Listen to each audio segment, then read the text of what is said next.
Now let me invite to the stage two awesome guys from broadcast empire, the TV revolution. But let me just say a quick word about Willie Geist. We've talked a lot about disruption and innovation. I don't know if anyone knows this, but Willie Geist is actually cloned because he is both the co-host with the Today Show and Morning Joe. And if any of you have noticed, they're on at the same time, basically.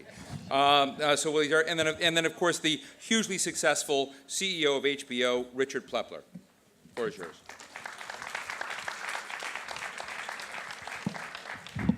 Good afternoon. How's everybody doing? Richard, you sold the place out, man. Good. Thank you too. We're just talking about what a cool event this is. It's like a lazy Susan of CEOs. You had the Kickstarter, then you spin it. You've got the CEO of HBO. You've got the CEO of Morgan coming out next. But let's talk about HBO right now. As we think about kind of the history of television and this, what's been called the golden age, this renaissance of television, I'm curious where you trace it back. Some people say it's Oz, 97. Some people say it's Sopranos, a little bit later than that. When did that start in your mind? You know, it's funny. Everybody always assumes The Sopranos was the catalyst, Sex and the City was the catalyst, The Wire was the catalyst, all, superior shows. But I think the tipping point was actually back in the early 90s with The Larry Sanders Show. Because what Gary Shandling did is he said to the world, you can do something with a truly original voice. You can differentiate yourself from everything else that is in the medium. And excellence and quality will define success, not necessarily numbers.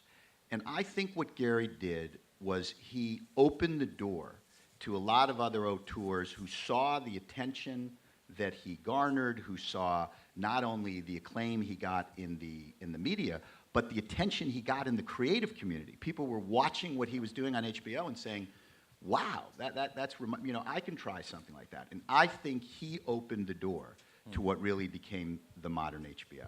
And then I guess the next question is, why did it take so long for us to get there? HBO existed, Showtime existed. Because in fairness, the model of television and the model of HBO are very different. The model of television is that they are selling CPMs. They are selling advertising. That's the way they measure success. That's just the business model that informs their decision making. Our model is we're selling a brand. And what we're trying to do every day is elevate that brand. And we believe that if we elevate that brand and we create more addicts across a wide range of demographics, we're going to serve our brand, we're going to grow our business, we're going to build our model all over the world, which is exactly what we're doing. That's a very different raison d'etre than trying to get the largest number of people in a certain demo to watch a particular show. I'm coming from a lunch with the great Steven Soderbergh, who is doing a show for us. It's actually going to be on Cinemax called The Nick, starring Clive Owen. And Steven, who's a great artist and who did Behind the Candelabra for us, said, look, the liberation I feel working at HBO with excellence as my metric, that is an extraordinary thing. It's extraordinary for the actors, the producers, everybody involved in the project. And whether you're talking, quite frankly, to David Benioff and Dan Weiss, whether you're talking to Armando Iannucci, who does Veep, whoever you're talking to in our family, that is a very liberating creative dynamic. And that's, I think, our blessing. And you're attracting people who've been at this a long time who see something new. So you mentioned Candelabra. Michael Douglas comes to mind as a guy who's seen it all in this business and said he's never seen anything like his experience there. Michael's line to me was, I've been doing this for 40 years. What's in the water here? And everybody who I encounter at your company, the marketing team, the PR team, the business team, and I think that's because all we're trying to do is create the best product that we can. That's a very liberating dynamic inside the company. And so we don't wake up the morning after a show premieres and say, what's the number? We wake up the morning after a show premieres and say, did it deliver on our expectation of excellence? We actually know that before it premiered. I said to Barry Levinson, after he did Kevorkian for us, before it had been on the air, congratulations. And he said to me, well, why are you You don't know how this is going to do. I said, yeah, but I know it's brilliant. I've seen it. That's all I need to know. And he said, look, I've been at this a long time. You're the first CEO of a network or a studio who's ever said anything like that. That's not because I'm more noble or because HBO is more noble. It's because that literally is what defines success for our brand and for our company. And I must say, globally as well. I was in Singapore 2 weeks ago. I was in France last week. Everywhere we go, our brand is traveling. And what's fascinating is that the media in each country is as sophisticated about what we're trying to do as they are here. And the questions and the level of sophistication of the questions about our artists, about the producers, about what we're trying to do, it's as if they live in Los Angeles or New York, and they are every bit as expert on what the brand stands for. I think a case in your point about it not being about the numbers is girls. Yeah. Girls, if you would read magazines or look around the culture. Mike.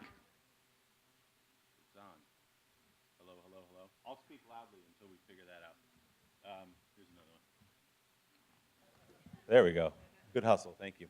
A case in Richard's point about it not being the numbers is girls. I don't know exactly what it is. Averages something like 1 million viewers. The cume's up to about 5. The cume's up to 5. Yeah. But in a single night, it would be 1 million, and then the cume is 5. That's not a huge number if we're thinking about network terms, but that show is critical to your success. Absolutely. It like Veep, right? Like Silicon Valley, they are high-quality shows reaching a particular part. So I look at it this way. We have 43 million constituents, right, across HBO and Cinemax. We're trying to create more and more addicts among those constituents, and we're trying to build a new generation of viewers. For some people, Silicon Valley, to them, is the reason they subscribe to HBO. For some people, it's Veep. For some people, it's Game of Thrones. For some people, it's girls. Some people are watching boxing. Some people are watching our movies or our documentaries. It doesn't matter to us if a subscriber feels an emotional connection, a kind of passion engagement with our brand. That's what we're striving for. And as long as, Soderbergh said to me today at lunch, he said, look, you guys stand for good shit. That's what HBO is all about. You do good shit. And I think that what we're trying to do and what artists understand we're trying to do, and this is the key, because we are only as good as the people who come to work for us. And my job, the job of my colleagues in New York and Los Angeles, Mike Lombardo, who runs programming, become a magnet for the best talent to want to work. And there is a surfeit of competition. There's a lot of people doing great work. I say over and over again, this is not a zero-sum game. It's fine for other people to do good work as long as we are playing our game to our full capacity, which is what we think about every day. We are going to have more than our fair share of attention and acclaim. So that's the focus, that's the North Star, and what you want is Lena Dunham feeling that there's not a better place to work because she's talking to her friends in the creative community and she's saying, this is an extraordinary experience, as is Steven, as are David Benioff and Dan Weiss, and it becomes catalytic. If nothing else today, we walk out with a new slogan for HBO. We do good shit. Exactly. I think that's exactly. that It's Steven's works, saying. rolls off the tongue. So Lena Dunham walks into your office one day. I don't think a lot of people in the country knew who Lena Dunham was before Girls. Yeah. And I ask this because I think it goes to what you're known for, which is having good instincts and then trusting the instinct and saying, I like you, go make a show for me. Right. Walk us through the process. So she sits down, then what happens? Well, actually, it precedes me. What really happened, and this speaks to our culture, I think, is that a young executive in Los Angeles named Kat McCaffrey was at South by Southwest. She saw Tiny Furniture, which was Lena's first movie, which I believe she made for $37,000, if I have this right. And Kat took the DVD of Tiny Furniture, brought it back to the team. Lena parallel processed in writing what became the pilot of Girls. We all watched Tiny Furniture. And what we say over and over again is nobody knows that Girls is going to be Girls. You do know that that's an original voice. You do know that that is a differentiated voice which defines our brand at its best. So it really was Cat into LA, all of us looking at it and feeling, quite frankly, very, very comfortable that this was something special. That it breaks into the zeitgeist like it does, nobody knows that that's going to happen. Nobody knows. You know, what we knew about True Detective, which we're obviously very, very proud of, is that it was excellent. That it did 12.5 million viewers, that you can't predict. So, you know, Grant Tinker used to have the celebrated executive at NBC back in the 80s and 90s, and he had a wonderful phrase. He said, look, we're looking for the two Ps, right? We're looking to be proud and popular. The truth of the matter is, since you don't know whether or not you're going to be popular, whether or not the show will break through, we didn't even know that about Thrones. All your North Star has to be, are you proud of it? And if collectively we're proud of the product, of the scripts, we feel a shared vision with the people we're working for, we're very comfortable with that. And more, if you stick to that, you're going to find that you have your fair share of things that break through. Well, obviously, you were smart to trust your gut on True Detective, but that's, again, it's a kind of another Lena Dunham story. This is a guy who had written a couple novels, Yep. not particularly well-known novels, Right. And then writes up this show. I don't think a lot of TV executives would maybe have taken the meeting, A, and B, greenlit Well, a I'll show tell you from something. When Mike and Sue Nagel at the time and myself read, I think it was 420 pages, you knew that this was a remarkable piece of work.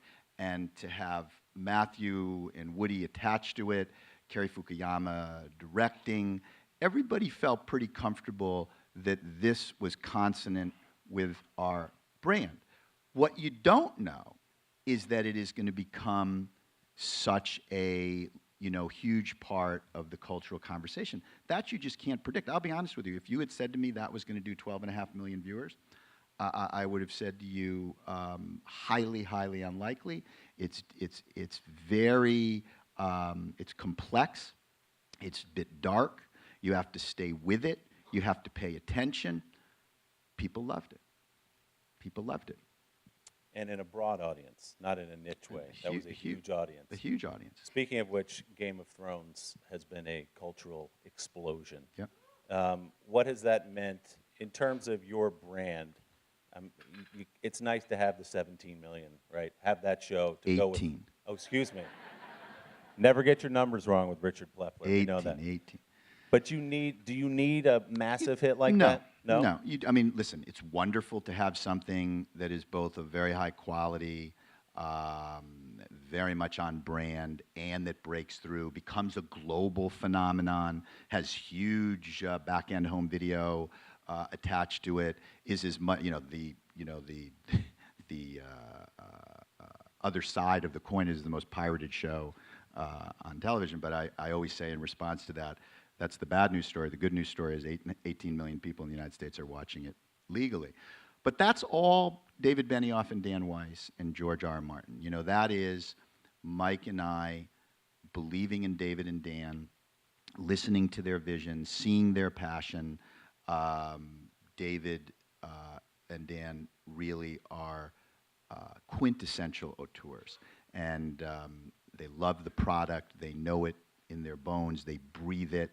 And I think for George, whose whole life is built around the books, to have entrusted them with the legacy of the series speaks volumes about just how special they are. I was interested to read that at HBO, and keep me honest on the number here, 78%. Yeah, 80%.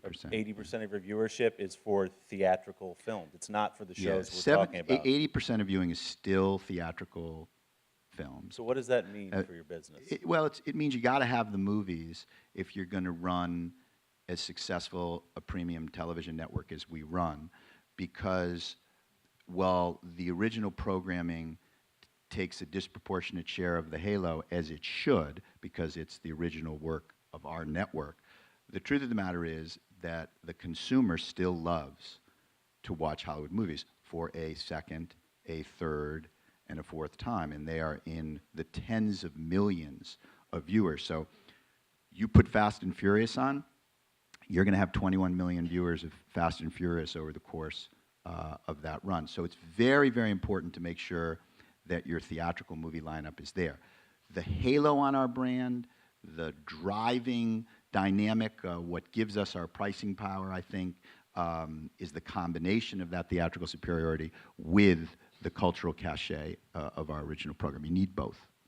You guys obviously are ahead of the game on so many things, but as you know, this business moves so quickly. Yes, it does. What do you do, Richard, to make sure you're not caught flat-footed in celebrating your relevance today? Yeah. Well, we spend about 10 seconds celebrating today. We wake up, I have a little sheet of paper I keep in here. I will not tell, I call this, to be polite, what can get screwed up today list, which I keep very close. Such an optimist. Which I keep, well, it's you got to be very vigilant all the time, because you're right, the velocity of change is extraordinary. Look, our digital evolution is a big part of our thinking. HBO Go is a remarkable product. It will evolve and get better and better. And what I say all the time is we will not be caught without the ability to pivot, both with our partners, because I think, you know, whether it's the cable partner, a telco partner, a satellite partner, we want to grow with them. We think there's a lot of growth left still in this business, and having an exciting digital product where you can watch HBO on your PlayStation, on your Xbox, on your Kindle, on your iPad, that's very, very important, particularly for a generation of young people who more and more, as you well know, are getting their video in another place from the TV. And so you feel yourself competing directly with, say, Netflix? No, we feel ourselves wanting to always evolve our own brand. And what we think about is, since more and more people want the option of watching HBO on different platforms, we want to make sure they have that. That's what HBO Go is all about. Globally, as we improve and expand on this IP platform, if you think about 1 billion tablets and smartphones around the world, and you imagine the optionality globally, where we have 85 million international subscribers and growing, that's a very exciting dynamic. So we're gonna make sure we continue to advance the digital possibilities of the brand. We're going to continue to make sure that we create as many options as possible for our customer, and it's all at the end of the day about the product. So yes, you want people to have the convenience of watching it on their iPad or PlayStation, but they ain't coming there if there isn't a magnet to get them there. So first and foremost on the North Star, make the content outstanding. Secondly, build as much dexterity as you can so that people can watch when they want, how they want, where they want. All right, we've got less than a minute on our little shot clock down here. The light became yellow. It's very disturbing. We're on our way to red. So give us a little hint. What's ahead for HBO? We have, wonderful piece by the Entourage guys called Ballers, which stars The Rock, which is about aging football players at a certain period of their life set in Miami. I think will be a huge popular hit. It's actually quite poignant about kind of the end of people's careers and how they evolve. We have a show called The Brink, starring Tim Robbins as Secretary of State, Jack Black as a Foreign Service officer. I liken it to kind of MASH in Southwest Asia, satire and parody of America's hubris in getting involved in different parts of the world. Leftovers, created by Damon Lindelof, who brought us Lost, a kind of metaphysical, you've seen the trailer if you've been watching the network. I think it will be a breakthrough show. Westworld, which J.J. Abrams is producing based on the movie. And this May coming, The Normal Heart, based on Larry Kramer's award-winning play, directed by Ryan Murphy, starring Julia Roberts and Mark Ruffalo. So we have a surfeit of new things on their way. And again, the blessing for us is the line at the door of talent, of artists who want to be part of the network. And our job is to keep them coming in and make sure that we continue to create an environment where they can do their best work. And just between us girls, yes. Brad Pitt on True Detective? I cannot say, since I heard this was being streamed, other than to say there's an awful lot of interesting people who, because of Matthew's brilliant work and Woody's brilliant work, are in line to do next season. So stay tuned, Willie. All right, Brad Pitt's on True Detective. Thank you, Thanks, guys. everybody.